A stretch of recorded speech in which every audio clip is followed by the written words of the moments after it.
Hai Sobat Rebahan, selamat datang di channel hiburan kaum rebahan.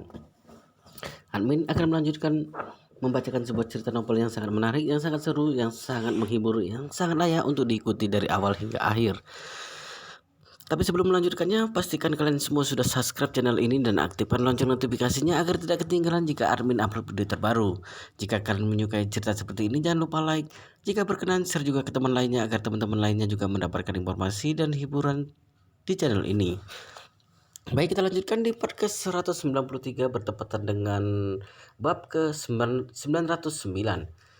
Chen Jikai tahu kalau Yi Chen sedang marah dari nada suaranya. Jadi dia segera berkata tanpa berpikir lagi, "Tuan Muda, aku akan mengaturnya sekarang." Setelah itu dia segera bertanya, "Oh ya Tuan Muda, aku akan pergi menjemputmu dengan helikopter sekarang. Apakah langsung pergi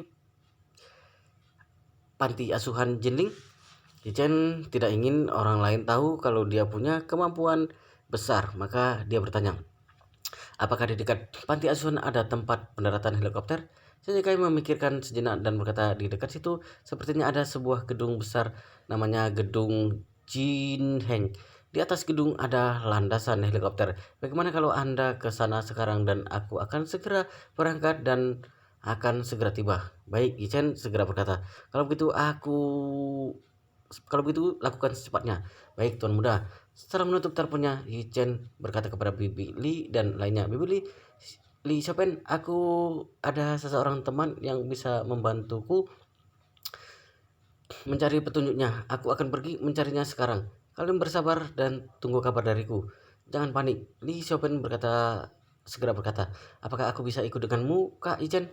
Yi Chen berkata, "Xiaopen, kamu tinggal di panti asuhan untuk menemani Bibi Li. Serahkan masalah ini padaku saja." Li Xiaopen mengangguk. Dia berkata dengan patuh, "Baiklah Kak Yi Chen, aku dan Bibi Li akan menunggu kabar baikmu di sini. Kamu harus membawa adik-adik kembali." Yi Chen terlihat serius dan berkata, "Tenang saja, aku pasti akan membawa mereka pulang dengan selamat." Setelah itu dia segera meninggalkan panti asuhan dan pergi ke arah gedung Jin Heng. Pada saat yang sama, polisi mengeluarkan informasi kepada masyarakat dengan berbagai media. Sekejap, masalah penculikan 10 anak panti asuhan Jinling segera tersebar di internet. Di dalam banyak platform, berita-berita ini menduduki puncak pencarian teratas.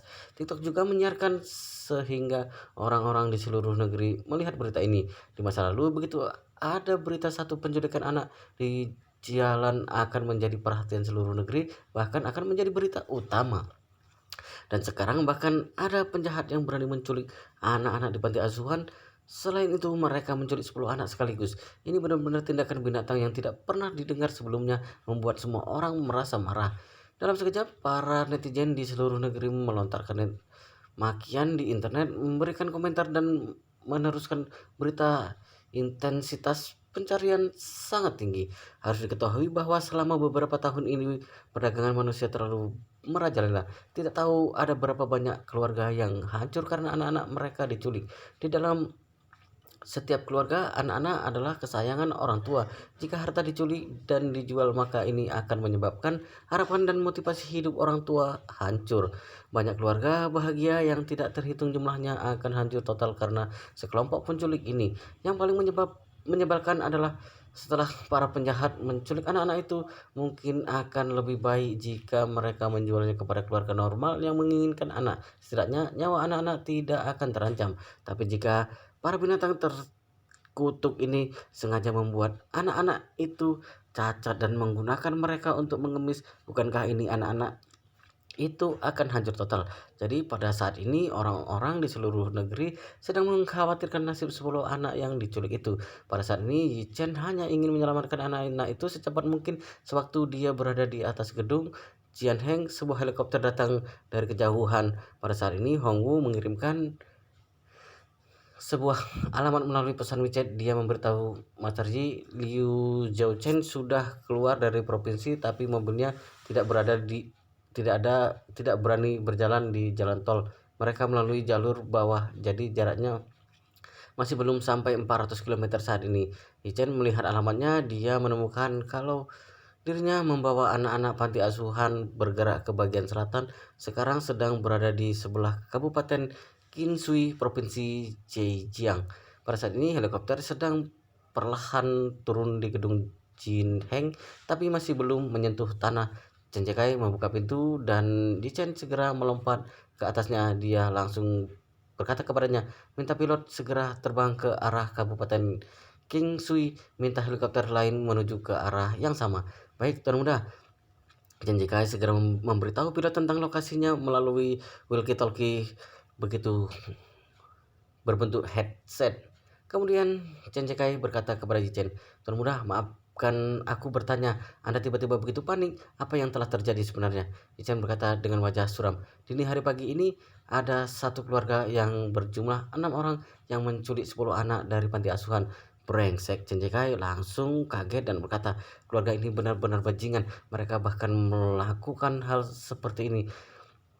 Yi Chen berkata dengan dingin, di antara semua kejahatan, aku paling benci penculikan. Aku tumbuh besar di panti asuhan sejak kecil. Aku menyaksikan dengan mata kepalaku sendiri ada begitu banyak anak yang diselamatkan setelah diculik. Tetapi karena anak-anak yang diculik terlalu banyak dan setiap anak telah terjual beberapa tangan, maka ada banyak anak yang meskipun telah diselamatkan polisi, mereka sangat sulit menemukan keluarga mereka. Maka mereka menjadi anak yatim yang bukan yatim. Chen Jekai berkata, Tuan Muda, Anda tenang saja. Aku membawa pasukan terbaikku. Kali ini semuanya adalah prajurit terbaik. Setelah mereka ditangkap, mereka pasti akan dihancurkan berkeping-keping. Yi Chen berkata, aku bukan hanya akan menghancurkan mereka berkeping-keping, aku juga akan menghancurkan semua komplotan mereka. Setelah itu Yi Chen bertanya, apakah keluarga Yi ada pengaruh di provinsi Zhejiang? Chen Jekai mengangguk dan berkata, kekuatan keluarga Yi di provinsi Zhejiang juga sangat kuat. Hanya saja keluarga besar tidak suka pamer, sama seperti aku di Jinling yang biasanya tidak berpartisipasi dan mengelola orang kaya setempat. Perselisihan keluarga dan juga urusan antar geng. Tapi kalau orang setempat tidak mentaati peraturan, maka aku akan memindahkan mereka kapan saja. Yi Chen tiba-tiba teringat sesuatu dan bertanya, Camp besar keluarga Wu ada di Suhang. Suhang adalah ibu kota provinsi Zhejiang. Seharusnya mereka adalah pemimpin di provinsi Zhejiang, bukan? Benar, Chen Jekai berkata. Keluarga Wu adalah salah satu keluarga terbesar di Jianan. Mereka telah menduduki Suhang selama bertahun-tahun, maka kekuatan mereka di provinsi Zhejiang sangat kuat. Setelah itu Chen Jekai menambahkan, kekuatan besar ini adalah menurut pandangan orang biasa. Bagi keluarga Yi, mereka tidak ada apa-apanya. Yi Chen mengangguk dengan wajah suram. Chen Jekai memikirkan keluarga Wu dan berkata, Tuan Muda, keluarga Wu bermusuhan denganmu beberapa waktu lalu. Anda harus berhati-hati karena Anda tidak mau keluarga membantu Anda. Apakah aku perlu mengaturkan pengawal untuk melindungi keselamatanmu? Yi Chen sedikit melambaikan tangannya. Di dalam hatinya penuh kebencian terhadap keluarga Wu. Chen Jekai masih tidak tahu dengan kekuatannya. Berdasarkan kekuatannya saat ini tidak akan ada yang bisa menyakiti dia sama sekali. Pada saat ini di mobil Iveco yang bernomor plat palsu, 7 orang dewasa yang berada di dalamnya masih tidak tahu kalau satu jaring besar telah menutupi mereka. Selain itu, orang dewasa itu di dalam mobil masih ada 10 anak yang sedang tertidur pulas. Anak-anak ini telah dipaksa minum obat tidur sejak dini hari dan masih belum bangun sampai sekarang. Di samping kursi kemudi ada seorang anak muda yang tidak ada tangan kanannya. Anak muda ini adalah Liu Zhouchen. Wajah Liu Zhouchen pada saat ini terlihat sangat bersemangat. Dia berkata kepada kakak yang sedang menyetir, Kak, kalau transaksi ini berhasil kita akan mendapatkan 1 juta. Kakaknya bertanya dengan kaget, apakah harga anak ini semahal itu sekarang? Bukankah beberapa waktu yang lalu mengatakan satu anak harga beberapa puluh ribu saja? Liu Xiaochen berkata, bukankah beberapa waktu itu ada kejadian geng pengemis di provinsi Zhejiang, kekurangan anak-anak, jadi harganya meningkat. Kakaknya berkata sambil tersenyum, kalau begitu kita akan menjadi kaya. Liu Xiaochen mengangguk dan berkata dengan senang, setelah transaksi ini berhasil, kita sekeluarga akan pergi liburan. Di dalam mobil Iveco yang luas, Ibu Liu Xiaochen berkata sambil tersenyum, "Aduh, setelah transaksi ini selesai, aku sangat ingin pergi ke luar negeri." Menantu perempuan Liu Zhao, tetangga sebelah, pergi ke Thailand beberapa waktu yang lalu. Sewaktu berada di sana, dia setiap hari membuat momen lalu pamer kepadaku. Sewaktu dia kembali, kita juga pergi ke sana setelah mendapatkan uangnya. Liu Zhaochen tertawa dan berkata, "Apa menariknya Thailand? Thailand adalah tempat yang akan dikunjungi orang-orang miskin. Tempat itu bisa dikunjungi dengan 2 sampai 3 ribu melalui travel pariwisata. Kalau kita mau pergi makan, kita pergi saja ke sebuah tempat yang lebih mewah." "Tempat yang mewah?" Ibu Liu Zhaochen bertanya penuh semangat. "Anak baikku, kamu cepat katakan tempat mewah apa? Pengalaman ibu kurang sehingga tidak bisa memikirkannya." Li Zhouchen berkata, "Tentu saja pergi ke Maladewa. Itu adalah tempat bagus yang dikunjungi orang kaya." Kakak perempuan Liu Zhouchen sangat senang sehingga bertepuk tangan. "Maladewa, bagus sekali. Aku sudah lama ingin pergi ke Maladewa." Setelah itu dia berkata lagi, "Aku mau tinggal di villa atas air Maladewa. Mewah sekali. Pasti sangat keren kalau tinggal di villa itu." Li Zhouchen tersenyum dan berkata, "Kak, kita langsung beli tiket setelah mendapatkan uangnya." Satu keluarga yang berjumlah 6 orang mulai menantikan perjalanan mereka ke Maladewa di dalam hati. Li Zhouchen berpaling dan melihat pria yang duduk di barisan belakang. Pria ini merupakan pria ketujuh dewasa selain satu keluarga Liu Zhouchen yang berjumlah 6 orang. Li Zhouchen melihat pria ketujuh. Dia berkata sambil tersenyum, "Hei, Jiang Ming, kamu akan mendapatkan bagian 400 ribu setelah transaksi ini berhasil. Apakah kamu sudah memikirkan melakukan apa setelah mendapatkan uang?" Setelah mendapatkan uangnya, Jiang Ming tidak menghiraukannya karena hati Jiang Ming saat ini sangat tertekan. Tadi malam setelah dia pulang dari asrama perusahaan Zhao Jiaoye, ada beberapa preman yang datang ke rumahnya dengan membawa pisau. Beberapa preman itu mengetuk pintu rumahnya lalu meletakkan pisau di lehernya, lalu memerintahkan dirinya untuk segera mengirimkan mobil Phaeton Ma Zhongliang. Jika tidak, maka dia akan dibacok sampai mati. Jiang Ming ketakutan setengah mati. Dia mencari seorang teman yang menjual mobil bekas. Dia memperkirakan harga mobil dan paton itu. Dirinya menemukan meskipun dirinya menggunakan semua orang asuransi, tapi tetap masih kekurangan dana lebih dari 1 juta. Dan Mercedes-Benz miliknya karena pernah menabrak, maka harga jualnya hanya sekitar 300 ribu. Meskipun dia menjual mobil Mercedes miliknya, tapi kekurangan dana masih 900 ribu lebih. Jauh-jauh Jie memberikan uang sebanyak 620 ribu, maka dia masih kekurangan dana 300 ribu. Dalam keputusasanya, dia mencari teman preman yang dia kenal dulu. Dia awalnya ingin meminjam 300 ribu untuk bantuan darurat. Tidak diduga Li Zhouchen juga kekurangan uang selama beberapa waktu ini. Li Zhouchen mengeluh padanya kalau upaya polisi menindak perdagangan manusia terlalu kuat. Akhir-akhir ini 6 orang di dalam keluarganya hampir tidak bisa makan. Liu Zhouchen memberitahukan kalau dirinya sedang mencari anak-anak di mana-mana untuk dijual ke bagian selatan. Harga saat ini sangat tinggi. Jika menemukan tempatnya, maka bisa mendapatkan banyak uang. Jiang Ming teringat bahwa ada banyak anak balita di panti asuhan akhir-akhir ini, maka otaknya segera berputar.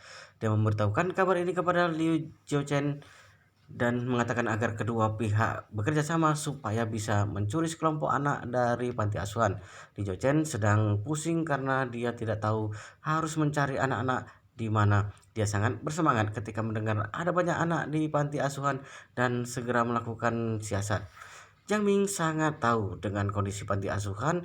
Dia tahu bahwa panti asuhan sudah tua dan tidak diperbaiki, ditambah kekurangan dana dan kekurangan staf, maka fasilitas keamanan tidak bagus sehingga banyak celah. Orang yang kenal dengan lingkungan itu dengan mudah bisa menemukan celah. Jadi dia segera memimpin dan menyusun sebuah rencana yang lebih rinci. Setelah Li Zhouchen melihat kemungkinan berhasil gerakan ini sangat tinggi, maka dia segera membawa 6 anggota keluarganya untuk bergabung. Jiang Ming merasa tidak puas dengan Liu Zhouchen yang satu keluarga berjumlah 6 orang karena Jiang Ming tahu dia memanggil begitu banyak orang karena ingin mendapatkan bagian uang lebih banyak. Jika hanya dirinya dan Liu Zhecheng yang melakukan hal ini, maka 10 anak bisa dijual lebih dari 1 juta, maka mereka masing-masing bisa mendapatkan bagian 600 sampai 700 ribu. Tapi Liu Zhecheng mengajak 5 orang dari keluarga ikut bersama sehingga membuat pembagian uang berkurang. Liu Zhecheng yang tidak tahu malu ini pada awalnya ingin membagi semuanya sama rata. Jika seperti ini, maka total dibagi 7, uang yang didapatkan dirinya paling banyak hanya sekitar 200 ribu. Chen Ming berdebat dengan Liu Zhouchen yang akhirnya memutuskan hasil pembagiannya. Chen Ming akan mendapatkan 400 ribu, lalu sisanya untuk Liu Zhouchen dan keluarganya. Dalam sekejap kehilangan keuntungan sebanyak 300 ribu, maka Chen Ming merasa sangat kesal. Tapi dia tidak punya cara lain karena dirinya akan habis jika Liu Zhouchen bertindak sendiri dan tidak memberikan bagian untuknya. Dalam ketidakberdayaannya, dia hanya bisa menerima kerugian ini. Pada saat ini Liu Zhouchen melihat peta dan melihat waktunya. Dia berkata, sudah hampir tiba di Suhang. Pihak mereka akan datang mengambil barangnya, lalu kita bisa kembali setelah menerima uangnya. Kita seharusnya bisa pulang sebelum malam. Kakak Liu Zhouchen berkata dengan senang, aduh, aku hanya ingin segera pergi ke Maladewa. Setelah itu dia mengeluarkan ponsel dan berkata, aku akan mencari video dan panduan Maladewa di TikTok untuk melihat pulau mana yang lebih menyenangkan. Dia segera membuka TikTok. Tidak disangka, halaman pertama setelah membukanya adalah berita kehilangan anak di panti asuhan ini. Video ini baru dirilis selama 2 atau 3 jam, tapi sudah disukai lebih dari 5 juta orang. 300 ribu lebih komentar. Dia merasa panik dan kaget ketika melihat komentar di dalamnya karena semua komentar meminta para pelaku ditembak mati dan juga komentar untuk membunuh seluruh keluarga pelaku. Dia berkata tanpa sadar, gawat, masalah ini sudah menjadi trending topik. Sepertinya seluruh netizen di dalam negeri memberitakan masalah ini. Apakah kita telah membuat kehebohan? Apa yang perlu ditakutkan? Liu Zhouchen berkata dengan acuh. Menculik 1 dan menculik 10 tidak ada bedanya. Selain itu, aku sudah berhati-hati sepanjang jalan ini dan tidak meninggalkan petunjuk apapun. Tidak akan ada yang bisa menemukan kita. Lebih tidak mungkin lagi mencurigai kita. Setelah itu dia berkata dengan bangga, kalian tenang saja, setelah beberapa saat tidak menemukan kita, maka perhatian netizen akan tertutup dengan berita lain. Kita akan dilupakan setelah beberapa saat. Beberapa helikopter bergabung di pinggiran Jinling dan segera mengejar ke luar provinsi. Sedikit demi sedikit mempersempit jarak dengan target. Mobil Ipico hanya bisa berjalan lambat di jalan raya. Terkadang akan menemui lampu lalu lintas atau kemacetan lalu lintas sehingga tidak bisa bergerak cepat. Di Zhouchen memilih jalan raya umum dan tidak memilih jalan tol karena jalan tol tertutup. Kalau polisi menemukan mereka, maka akan sangat sulit melepaskan diri. Tapi berbeda dengan jalan umum adalah jalan yang terbuka yang terhubung dengan berbagai jalan kota dan kabupaten sehingga sangat sulit bagi pihak polisi kalau ingin memblokirnya. Selain itu, begitu terjadi masalah maka bisa meninggalkan mobil untuk melarikan diri kapan saja. Berdasarkan rumah warga, pedesaan, rumah warga, bahkan lokasi konstruksi pabrik bisa menjadi tempat persembunyian yang bagus. Ini membuat Yichen punya cukup banyak peluang untuk mengejar mereka. Helikopter yang terbang di atas tidak perlu berhenti tanpa jalan memutar dan macet sehingga bisa terbang dengan kecepatan lebih dari 200 km per jam. Setelah terbang 1 jam lebih, jarak Yichen dengan target hanya sekitar 100 km. Chen Zhekai berkata kepada Yichen, Tuan muda, kecepatan rata-rata mereka hanya 40 sampai 50 km per jam. Mungkin kita bisa mengejar mereka dalam waktu 30 menit.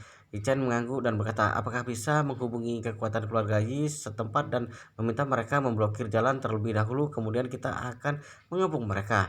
Chen Zhekai segera melihat lokasi sebentar yang dikirim oleh Hongwu. Dia berkata, dan ada sebuah jembatan sungai di jalan raya yang ada di depan. Kita blokir jembatan setelah mereka lewat dan tidak membiarkan mobil lainnya lewat. Kemudian kita menutup ujung satunya lagi sehingga mereka tidak bisa melepaskan diri.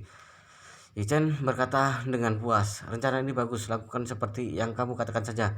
Segera dua kelompok iringan truk konstruksi berangkat dari dua lokasi konstruksi real estate di kedua sisi sungai. Lokasi konstruksi di mana mereka berada adalah properti dari perusahaan pengembangan real estate milik keluarga Yi. Dua kelompok mobil ini diatur oleh Chen Jekai. Setiap kelompok iringan truk berjumlah 20 truk yang terisi penuh bahan konstruksi. Satu truk yang terisi penuh memiliki berat sekitar 4-50 ton. Sebuah tank besar juga seberat ini. Jika mobil seperti ini melintang di jalan, maka tidak ada mobil yang bisa menabraknya. Apalagi ada sekitar 20 mobil di setiap ujung jalan. Pada saat itu tank juga tidak bisa melewatinya. Kakak Liu Jochen mengemudi mobil dan bersiap naik jembatan. Liu Jochen tersenyum senang dan berkata, setelah melewati jembatan penyeberangan sungai ini, kita akan segera tiba di Suhang. Baguslah, kakak perempuan Liu Jochen berkata dengan semangat. Setelah mendapatkan uangnya hari ini, kita bisa langsung pergi ke Maladewa. Besok Maladewa bebas visa sehingga kita tidak perlu mengajukan visa. Kita bisa langsung pergi ke sana besok setelah membeli tiket. Kakak Liu Jochen yang mengemudi mobil berkata dengan heran, kenapa tiba-tiba ada begitu banyak mobil besar hari ini? Orang-orang melihat keluar jendela dan menemukan kalau truk-truk besar yang membawa bahan konstruksi memenuhi kedua sisi jalan. Li Jochen berkata dengan santai, mungkin mengantarkan bahan ke lokasi konstruksi, biarkan saja, kita lewati mereka saja. Yipiko segera menambah kecepatan untuk melewati mobil truk. Setelah itu, beberapa mobil truk besar segera memblokir jalan di belakang. Mobil di belakang tidak bisa lewat. Mobil hijau naik ke jembatan. Iringan mobil truk juga sudah melaju ke jembatan. Namun begitu iringan truk menaiki jembatan, mereka semua langsung berhenti dan memblokir pintu masuk seluruh jembatan hingga tidak mungkin ada mobil yang bisa lewat. Wow, seru sekali guys ceritanya, tapi sepertinya di part ini, di video ini cukup di sini dulu. Kita lanjutkan di part berikutnya di video selanjutnya. Pastikan kalian semua sudah subscribe channel ini dan aktifkan lonceng notifikasinya agar tidak ketinggalan jika admin upload video terbaru.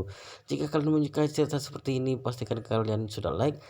Jika berkenan, share juga ke teman kalian agar teman-teman kalian juga mendapatkan informasi hiburan di channel ini.